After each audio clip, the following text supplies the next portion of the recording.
예, 친절한 경제 권혜리 기자가 나와 있습니다. 자, 요즘 우리 주변에서 일본 여행 다녀오셨다는 분들이 꽤 많습니다. 네. 제 기억으로는 코로나 때문에 여행길이 한동안 끊겼던 걸로 기억하는데 상반기 방문객 숫자가 올 하반 코로나 이전 규모를 거의 회복한 수준이라죠. 네, 상반기에 일본을 방문한 한국인 313만 명에 이르러서요. 2019년 상반기와 비교했을 때 80% 넘게 회복했습니다.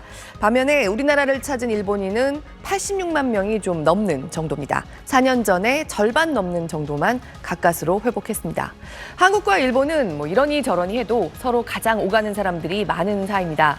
그런데 올해 일본을 찾은 외국인은 3명 중에 1명 가까이가 한국인이지만 한국을 찾은 외국인 중에 일본인은 5명 중에 1명이 채 되지 않습니다. 한국과 일본 서로뿐만 아니라 코로나 팬데믹을 벗어나면서 전 세계로부터도 외국인들이 우리와 일본을 찾아오고 있는데요. 코로나 전에도 일본을 찾는 외국인이 우리보다 훨씬 더 많기는 했지만요. 지금 회복세도 일본 쪽이 더 빠릅니다. 일본에는 올해 1,000만 명 넘게 찾아와서 코로나 전에 64% 수준까지 회복한 반면에 우리는 443만 명, 역시 코로나 전에 절반 정도만 회복됐습니다. 근데 지난 3년 동안 실제 우리가 안에서 생각하는 것보다 한국 대중문화의 영향력이나 외부에서 한국에 대한 관심도가 대단히 커진 점 같은 걸 감안하면요. 일본이 전통적인 관광 강국이기도 하지만 역시 이 회복세의 가장 큰 차이는 기록적인 엔화 약세 덕분이 크다고 봐야 합니다. 기왕 어딘가 갈 여행, 지금의 싼 엔화로 일본을 즐기는 게 남는 거다. 이런 분위기가 있죠. 말씀하셨던 것처럼 우리가 부담 없이 일본에 놀러 갈 수 있는 이유가 엔화 약세인 것 같은데 네. 어떻습니까? 엔화 약세 이어질까요? 좀 예측이 좀 어렵긴 하지만요. 지금 이렇게 8년 만에 가장 저렴한 엔화, 800원 후반대면 100엔을 살 수 있는 기록적인 저점의 엔화가 하반기부터는 살짝 힘들어질 수도 있습니다. 일본 여행이 지금보다는 부담스러워질 가능성이 커졌습니다. 전 세계에서 그야말로 나홀로 제로금리 수준을 유지해 오던 일본마저도 사실상의 금리 인상 선언을 내놨기 때문입니다. 일본 국채 10년물에 붙여주는 금리의 변동폭, 변할 수 있는 폭 상한을 0.5%로 유지는 하겠지만 경우에 따라서 최대 1% 정도까지 오르는 걸 허용할 수도 있다고 일본은행이 지난주 금요일에 발표했습니다. 복잡하게 들리는데요. 한마디로 일본도 사실상의 금리 인상을 시작했다고 생각하시면 됩니다. 일본마저도 이제는 장기간의 제로금리 수준을 탈피하려는 움직임을 보이는 겁니다. 일본은 이자를 하나도 받지 않을 테니까 제발 부담 없이 돈 많이 가져가서 소비도 하고 투자도 해라. 엔화를 시중에 마구 푸는 정책을 15년 가까이 펴왔는데요. 전 세계를 고물가가 덮치기 시작한 2021년 이후로도 이 통화 정책을 계속 고수했습니다. 하지만 지난 15년은 대체로 일본뿐만 아니라 온 세상이 낮은 금리에 익숙했죠.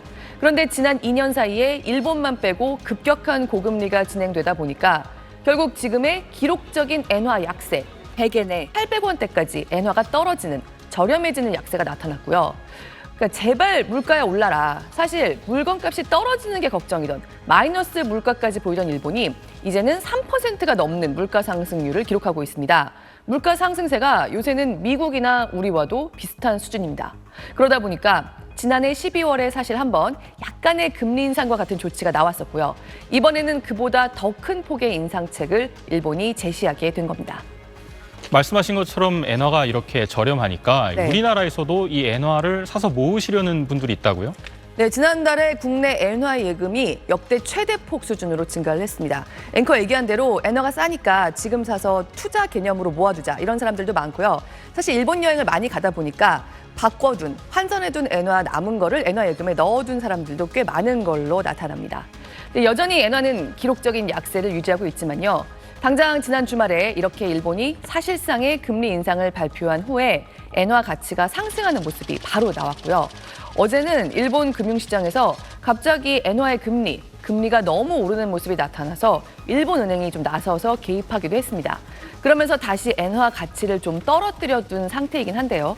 일본은행이 이렇게 단기적으로 엔화의 가치가 급변동하는 충격들을 최소화하려고 노력하면서 결국 하반기에는 일본 금리, 엔화 가치가 지금보다는 상승세를 탈 거란 전망이 큽니다.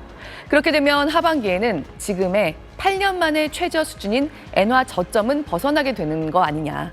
지금보다는 일본 여행이 부담스러워질 수 있다는 예상이 나옵니다. 예, 잘 들었습니다. 권혜리 기자였습니다. 회사원인 김은혜 씨는 코로나 이후 첫 해외여행지를 도쿄로 정했습니다. 최근 엔저로 여행 비용이 싸고 가까운 데다 비자 제한도 없기 때문입니다.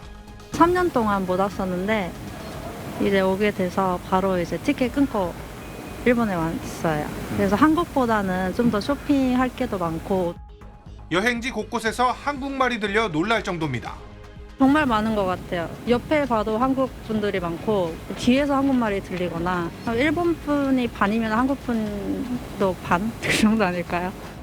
일본 정부가 입국 제한을 푼 지난해 10월 이후 석 달 동안 일본에 입국한 외국인 280만 명 가운데 한국인은 89만 명, 일본 입국 외국인 10명 가운데 3명꼴입니다. 일본에서도 가장 가고 싶은 여행지로 11년 만에 서울이 1위, 지난해 순위권에도 없었던 부산이 4위를 기록했습니다. 韓国とかですかね。結構寒いんですけどグルメも美味しいですし 지난해 6월 한국 정부가 일본인 관광 비자 발급을 재개했을 때 영사부 앞에서 사람들이 밤을 샜는가 하면 지난해 12월 한국을 찾은 외국인 가운데 일본인 비중이 가장 컸습니다. 한국 드라마나 또 이제 K-팝의 인기가 워낙 많아지다 보니까 한국에 좀 가고 싶었던 욕구가 많이 쌓여 있었던 것 같습니다. 그게 이제 비자가 풀리면서 일제 강제 동원 배상을 비롯한 현안을 둘러싸고 한일 양국 간 관계 개선이 쉽지 않은 상황이지만 짧은 거리에다 비교적 부담이 덜한 양국에 억눌렸던 여행 수요가 몰리고 있습니다. 도쿄에서 SBS 박상진입니다. 직장인 A씨는 얼마 전부터 여윳돈을 모두 엔화로 환전하고 있습니다. 엔화 가격이 쌀 때 사모아 나중에 오르면 되파는 엔테크 목적입니다. 계속 떨어지고 있더라고요. 소액씩 그렇게 모아놓고 있어요. 만 원씩 해가지고 지금은 한 20만 원 정도 추가로 해놓은 것 같아요. 어제 오전 한때 원엔 환율은 100엔당 897.49원까지 내려갔습니다. 엔화가 800원대에 진입한 건 2015년 6월 이후 8년 만입니다. 지난 4월 1000원대였던 엔화는 지속 약세 추세입니다. 인플레를 잡기 위해 긴축하는 대부분 국가와 달리 일본은 나홀로 돈을 푸는 완화 정책을 고수한 데다 원화는 상대적으로 반도체 업황 회복에 대한 기대감이 강세 요인으로 작용했습니다. 엔화 값이 떨어지자 일본 여행과 환차액 등을 위한 엔화 수요도 급증하고 있습니다. 이달 기준 국내 4대 은행의 엔화 예금 잔액은 보름 사이에 1조 원 넘게 늘었습니다. 지난달 4대 은행에서 원화를 엔화로 바꾸는 액수도 301억 6,700만 엔으로 지난해 대비 5배 가까이 증가했습니다.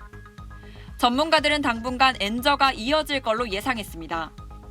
다만 현 수준이 저점에 가깝다는 전망도 나오고 달러 가치에 따른 변동 가능성도 있는 만큼 신중한 투자가 필요합니다. 일본도 무역 적자가 꽤 계속 오랜 기간 이어지고 있거든요. 소비 촉진 투자 확대를 유도하기 위한 그러니까 올해는 내도록 엔화 약세가 유지될 가능성이 높다고 보는 거고요. 또 기록적 엔저는 자동차 등 일본과 경쟁 관계에 있는 우리 수출 기업들엔 반갑지 않아 수출 회복에 불리하게 작용할 거란 우려도 동시에 나옵니다. SBS 박예린입니다.